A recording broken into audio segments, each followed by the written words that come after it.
చండీగఢ్లో BJP విజయం వెనకాల ఒక విచిత్రమైనటువంటి గేమ్ ఉంది. మనకి కానటువంటి అంటే వాస్తవంగా గతంలోనే చండీగఢ్లో బీజేపీనే లీడ్ అక్కడ, దానికి తగినటువంటి మెజారిటీ ఉంది.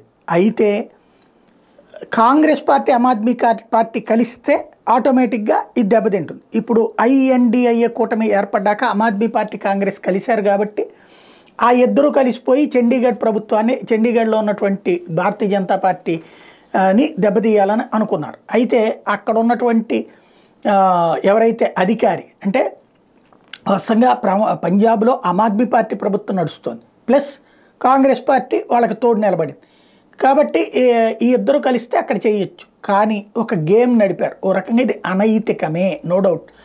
ఏంటి అంటే అందులో 8 మంది వేసిన ఓట్లు చెల్లుబాటు కాలేదు.